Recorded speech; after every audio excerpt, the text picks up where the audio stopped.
नमस्कार, India news Haryana पर 22 जिले 22 खबरों में आपका स्वागत। मैं हूं आपके साथ हेमंत कुमार। चलिए शुरुआत करेंगे। सीएम मनोहर लाल पंचकुला के माता मनसा देवी मंदिर पहुंचे, जहां पर सीएम ने मां दुर्गा के दर्शन किए। शारदीय नवरात्रि के दूसरे दिन मुख्यमंत्री मनोहर लाल ने माता मनसा देवी मंदिर में माथा टेका। इस दौरान उन्होंने देश और प्रदेश की खुशहाली की कामना की। सीएम मनोहर लाल ने कहा कि शक्तिदायिनी मां मनसा देवी के मंदिर में नवरात्रों के मौके पर दर्शन किए। इस मौके पर सीएम मनोहर लाल ने मंदिर परिसर में किए गए कार्यों का उद्घाटन किया। उन्होंने कहा कि 4 करोड़ 40 लाख की लागत से ये काम पूरे हुए हैं। 1991 से अब तक 30 सालों में लगातार मंदिर के परिसर में विकास हुआ है। श्राइन बोर्ड के साथ मीटिंग में कई नए कामों को भी मंजूरी दी गई। मुझे भी मां के दर्शन करके उनकी कृपा मिली है। मैं आज इस अवसर पर कुछ कार्यक्रम जो इस मंदिर परिसर में ही जिनका उद्घाटन किया गया है, जिसमें श्री वाटिका पार्किंग है और न्यू कॉरिडोर जो मैं देखा है, जो माता मनसा देवी टेम्पल और पटियाला टेम्पल को जोड़ता है, एक न्यू कॉरिडोर का इसका उद्घाटन किया गया है। शक्ति स्तंभ कालका पिंजौर यानी माँ काली माता के मंदिर को जाने के लिए दोनों रास्ते हैं, उन पर शक्ति स्तंभ इनका भी उद्घाटन किया गया है। मिलाकर के 4 करोड़ 40 लाख रुपए की लागत से बनने वाले चारों प्रोजेक्ट थे। एक प्रकार से जब से ये मां मनसा देवी और काली मां मंदिर का सरकार ने अधिग्रहण किया है, टेक ओवर किया है, तब से मैं देख रहा हूँ कि 1991 से लेकर के आज 2021 30 साल की इस यात्रा में मंदिर के परिसर में लगातार।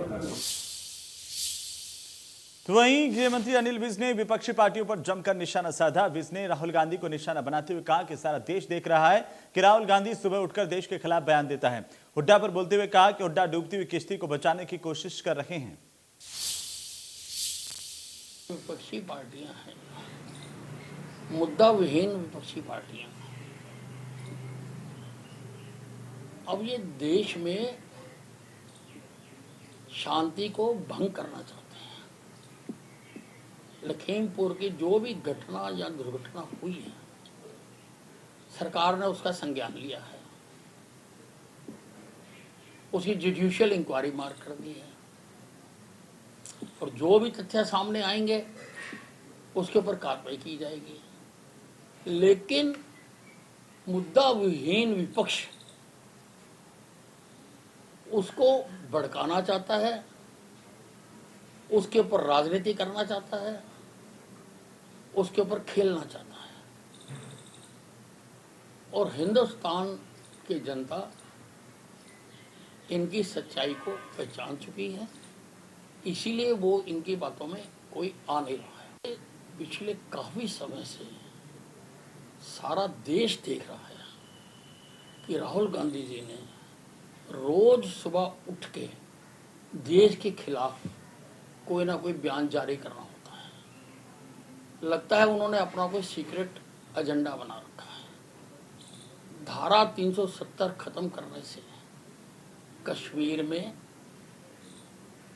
बहुत फर्क पड़ा है और जो आतंकवादियों की घटनाएं हो रही हैं उन पर भी पूरी निगरानी रखी जा रही है और पूरी कार्रवाई की जा रही है। अपनी डूबती हुई किश्ती को बचा के रखना चाहते हैं। अब उनके एमएलए उनके खिलाफ बोल रहे हैं, वो उनके खिलाफ लिख के दे रहे हैं। उनके अध्यक्ष भी उनको स्थान नहीं दे रही है। तो किसी प्रकार से अपने आप को जिंदा रखने के लिए इस प्रकार के कार्यक्रम ये बना रहे हैं। तो विपक्षी पार्टियां हैं।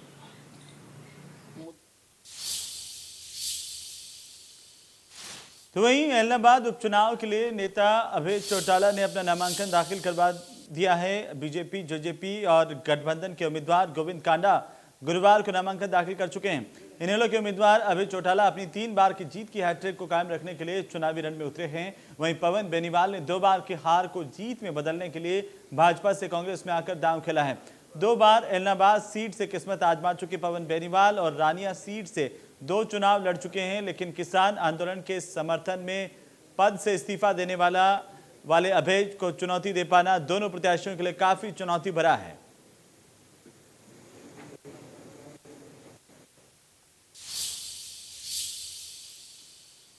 उधर सांगवान खाप के प्रधान और चरखी दादरी से निर्दलीय विधायक सोमवीर सांगवान जिले में डोर टू डोर अभियान चला रहे हैं। संयुक्त किसान मोर्चा के आह्वान पर 16 अक्टूबर को होने वाली किसान और मजदूर तालमेल महापंचायत में खापे बड़ा फैसला लेंगे। 3 कृषि कानूनों के विरोध में किसानों के द्वारा लगातार न केवल विभिन्न बॉर्डर्स पर बल्कि टोल प्लाजाओं पर धरना जारी है और सरकार के नुमाइंदों का भी लगातार घेराव किया जा रहा है। और इसी कड़ी में एक बड़ी पंचायत, एक महापंचायत इसको कहा जाएगा, 16 अक्टूबर को रोहतक के मकरौली टोल प्लाजा पर आयोजित की जाएगी। और इस टोल प्लाजा पर आयोजित की जाने वाली इस महापंचायत में, क्योंकि किसान मजदूर तालमेल महापंचायत के नाम से ये महापंचायत आयोजित की जानी है और महापंचायत के संयोजक और चरखी दादरी से विधायक और सांगवान खाप के प्रधान सोमवीर सांगवान के मुताबिक ये ऐतिहासिक महापंचायत आयोजित की जाएगी और इसमें वो बड़े फैसले लिए जाएंगे जो कि कृषि कानूनों को लेकर चल रहे आंदोलन में मील के पत्थर का काम करेंगे। साथ ही साथ ये भी कहा गया है कि जिस तरह से लगातार किसानों के द्वारा धरना दिया जा रहा है, जनप्रतिनिधियों का जिस तरह से घेराव किया जा रहा है, उसके बावजूद सरकार झुकने का काम नहीं कर रही है, किसानों की सुध नहीं ली जा रही है। लेकिन इस बीच अब इस महापंचायत के जरिए पूरी तरह से बड़े फरमान सुनाए जाएंगे, बड़े ऐलान किए जाएंगे जो कि इस आंदोलन को एक तरह से निर्णायक मोड़ पर लाएंगे। चरखी दादरी से शोगियानी लहरी व वीडियो जर्नलिस्ट सुमित अवस्थी के साथ रवि जांगड़ा, इंडिया न्यूज हरियाणा। उधर जुलाना में धान और बाजरे की आवक शुरू हो गई है। अनाज मंडी में धान को लेकर पहुंच रहे किसानों को भारी परेशानी का सामना करना पड़ रहा है। उनकी फसल अभी तक नहीं खरीदी गई, जबकि 3 अक्टूबर से फसल की खरीद शुरू हो गई है। लेकिन एजेंसी किसानों की लाई गई धान में ज्यादा नमी बताकर के परेशान कर रही है। जब विभाग के अधिकारियों के साथ किसान नेताओं ने नमी की जांच की तो 17% से भी कम नमी पाई गई। किसानों ने बताया कि बाजरे की भी अभी तक सरकारी खरीद नहीं हो रही है। इसके चलते किसानों को मजबूरी में 1200 रुपये प्रति क्विंटल तक बाजरा बेचना पड़ रहा है। इससे किसानों का नुकसान हो रहा। किसानों ने कहा कि जुलाना में जलभराव की स्थिति है, ऐसे में मजबूरी में पकी हुई फसल को किसान पानी के अंदर से काट कर लाता है। जो नमी का पैमाना 22% का है, उस पर खरीद करनी चाहिए और जल्दी खेतों से पानी निकासी का प्रबंध किया जाना चाहिए। किसानों ने मंडी सचिव को जिला उपायुक्त के नाम एक ज्ञापन सौंपा। साथ ही चेतावनी भी दी कि अगर जल्द खरीद शुरू नहीं हुई तो किसान मंडी गेट पर ताला जड़ देंगे।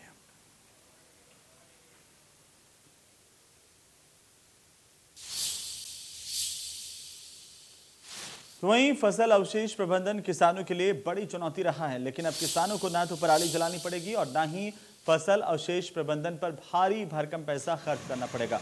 फसल अवशेषों को पोषक खाद के रूप में बदलने के लिए पूसा संस्थान ने बायो डिकम्पोजर तकनीक विकसित की है। एक्सपर्टों के मुताबिक फसल अवशेषों को पर एंजाइम का छिड़काव करने के बाद 20 से 15 दिन में पाने सड़ जाते हैं और जमीन अगली फसल की बुआई के लिए तैयार हो जाएगी।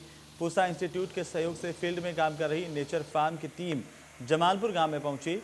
किसानों को फसल अवशेषों के प्रबंधन के लिए विकसित की गई डिकम्पोज विधि की जानकारी दी गई। पूसा बायो डिकम्पोजर किसानों के लिए एक बड़े विकल्प के तौर पर है। पराली के अपघटन से कार्बन और मिट्टी के स्वास्थ्य में वृद्धि होती है। अगले फसल चक्र के लिए उर्वरकों की लागत में उल्लेखनीय कमी आती है। जब कुछ समय के लिए इस सिस्टम को अपनाया जाता है तो ये मिट्टी के पोषक तत्वों और माइक्रोबियल गतिविधियों में काफ़ी वृद्धि करता है। इससे किसानों के लिए कम लागत पर बेहतर उपज और उपभोक्ताओं के लिए जैविक उत्पादन सुनिश्चित होते हैं।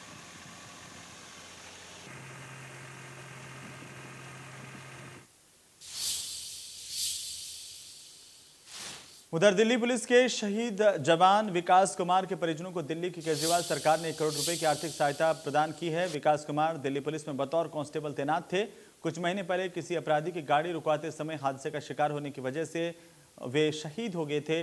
दिल्ली पुलिस के शहीद जवान के परिवार को आर्थिक सहायता देने के लिए दिल्ली के मुख्यमंत्री अरविंद केजरीवाल ने आम आदमी पार्टी के राज्यसभा सांसद सुशील गुप्ता को भेजा। राज्यसभा सांसद सुशील गुप्ता ने दिल्ली के मुख्यमंत्री अरविंद केजरीवाल का दिया हुआ एक पत्र परिजनों को पढ़कर सुनाया। इतना ही नहीं, उन्होंने परिजनों को आर्थिक सहायता का चेक भी सौंपा।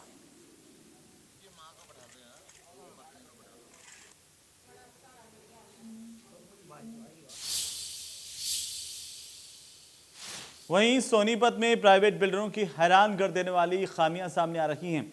नया मामला जीटी रोड पर कुंडली में बनी टीडीआई किंग्सबरी का है, जहां पर रेजिडेंट्स ने खुले तौर पर आरोप लगाए हैं कि गगनचुंबी इमारत ऐसे पिलर्स पर टिकी हैं जो कमजोर होने लगे हैं। आनन फानन में लोहे के गार्डर भी लगाए गए, लेकिन वे भी अब जर्जर होने की हालत में हैं। रेजिडेंट्स ने आशंका जताई कि कभी भी इमारत भरभरा करके ढह सकती है। इमारत को बने हुए मुश्किल से 15 साल की हुए हैं, जिसमें 3000 फ्लैट हैं, जिसमें से करीब 70% फ्लैट्स में 2000 से ज्यादा परिवार रह रहे हैं। रेजिडेंट्स मामले को लेकर सीएम विंडो से लेकर जिला प्रशासन तक को शिकायत दे चुके हैं। बताया जा रहा है करीब 6 साल पहले पिलर बेहद कमजोर होने लगे थे। बिल्डर ने आनन फानन में लोहे के गार्डर लगवा दिए। करीब 42 गार्डर लगाए गए, जिनमें भवन को मजबूती देने की कोशिश की गई, लेकिन ये गार्डर कारगर साबित नहीं हुए। लोगों ने बिल्डर पर आरोप लगाते हुए कहा कि मिलीभगत से इमारत के निर्माण में सिर्फ खानापूर्ति की गई, जबकि बुनियाद बेहद मजबूत होनी चाहिए थी।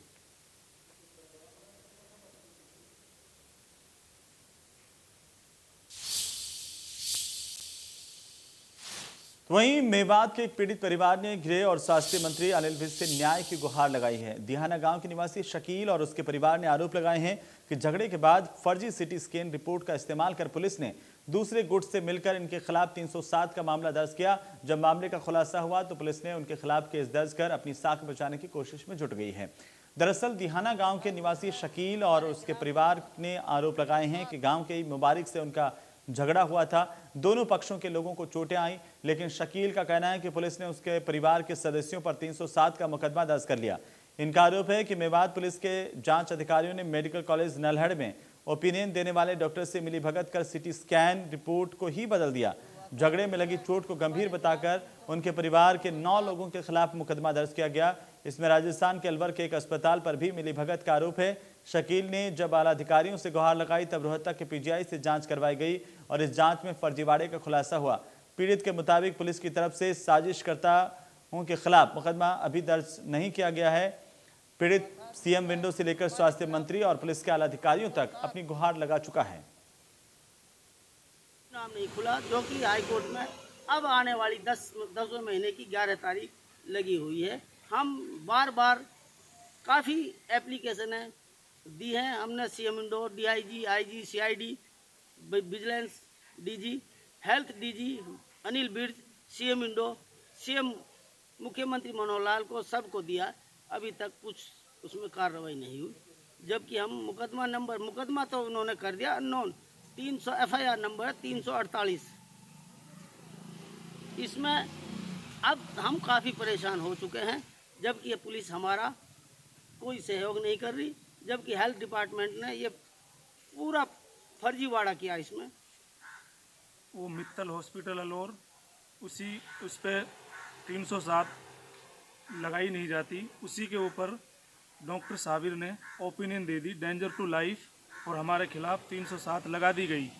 उसके बाद हम एसपी साहब के पास एप्लीकेशन लिखवा के मार्क कराई, वहाँ से सीएमओ मांडीखेड़ा के लिए। वहाँ से जांच के बाद वहाँ से इन्होंने बोला कि यहाँ इनकी मिलीभगत है। उसके बाद नैरो सर्जन से राय ली गई रोहतक से राय लेने के बाद उसमें जो फॉल्ट मिला था वो सीटी स्कैन फ्रॉड थी। उसके बाद राय देने के बाद मांडीखेड़ा बोर्ड बिठाया गया। वहाँ से सीएमओ और डॉक्टर पंकज वगैरह जो भी हैं, जिन बोर्ड में जो बैठे थे, उन्होंने उसमें साफ लिख दिया था कि इनके खिलाफ मुकदमा दर्ज किया जाए और वो एसपी साहब को मार्क कर दिया गया। उसके बाद हमारी आज तक कोई सुनवाई नहीं हुई। 12/12/2020 को झगड़ा हुआ था। स्कूल पर मैं वोट बनवाने गया था, वहाँ पर मैं अपना फॉर्म जमा कर रहा था तो मुबारिक वहाँ पर अबरार आए और मुबारिक उन्हें मुझे धमकाया गया और मैं धमकाया गया। मेरे भाई अख्तर और एजाद के चोट आई थी और उधर साइड से मुबारिक के चोट आई थी। हमको फिर वहाँ से CSC से ले गए थे नूह CSC। वहाँ पे डॉक्टर साबिर ने MLR काटी और हमको लल्लड़ भेज दिए गए सिटी स्कैन के लिए। सिटी स्कैन वहाँ पर जो अजीम था वो मुबारिक का नाते में साला लगता था और वहाँ पर उसकी सिटी स्कैन चेंज कर उन्होंने दिल्ली ट्रामा सेंटर रेफ़र किया था। वहाँ के बजाय उन्होंने उसे मित्तल हॉस्पिटल अलवर वहाँ पर ले गए थे। वहाँ पर लेकर और वहाँ पर मिली भगत कर वहाँ पर उन्होंने मिली भगत कर फ्रॉड सिटी स्कैन लगाकर 3 चलिए आगे बढ़ेंगे। साइबर सिटी गुरुग्राम में पिछले कई दिनों से खुले में नमाज का विरोध किया जा रहा है और ऐसे में शुक्रवार को जुम्मे की नमाज का विरोध करने पहुंचे स्थानीय निवासियों ने नमाजियों के बगल में ही कीर्तन करना शुरू कर दिया। पुलिस बल की मौजूदगी में नमाज और कीर्तन एक साथ होते रहे, लेकिन शांतिपूर्ण बना रहा। स्थानीय लोगों की मांग है कि जब तक खुले में नमाज बंद नहीं होगी तब तक ऐसे ही यहाँ पर लोग कीर्तन करते रहेंगे।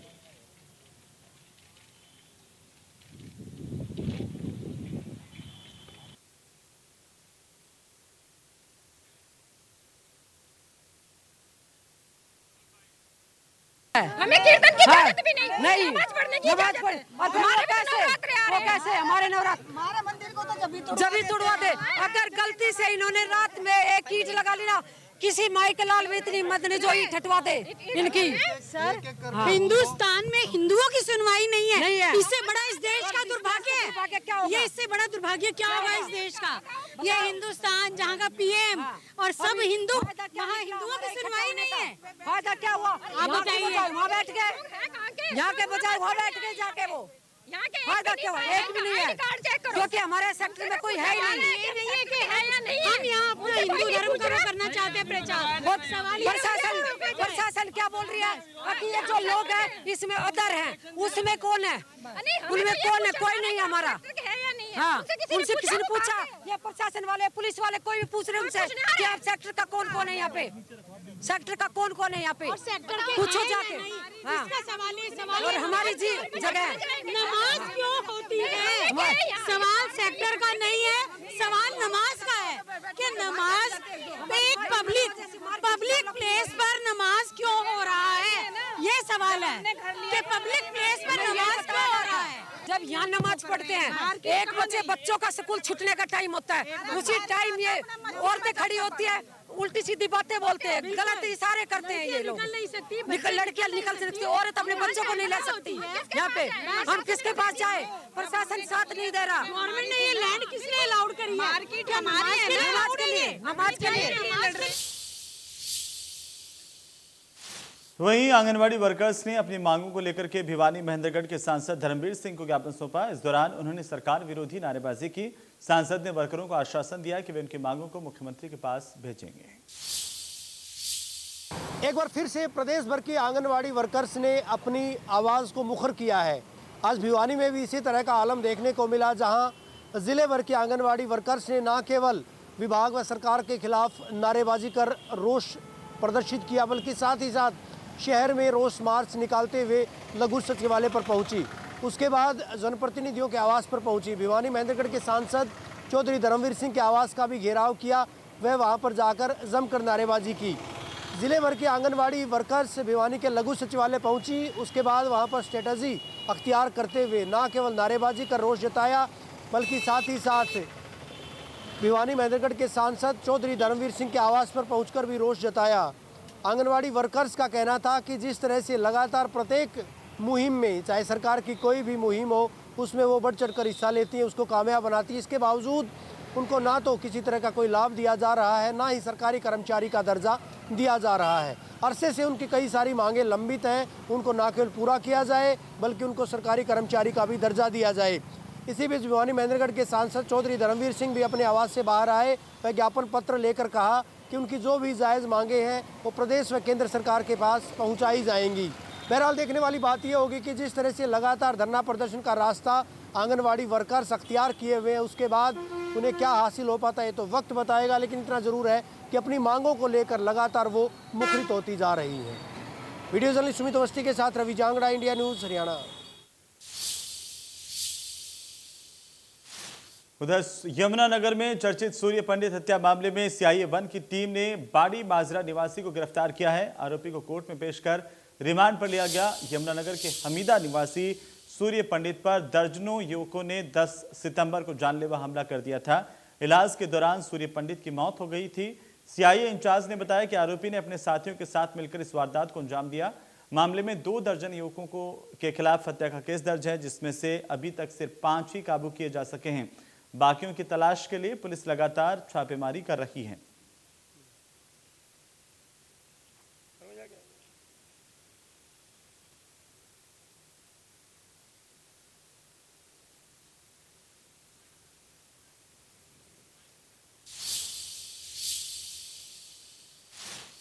चलिए इसी के साथ ही 22 जिले 22 खबरों में फिलहाल इतना ही। नमस्कार।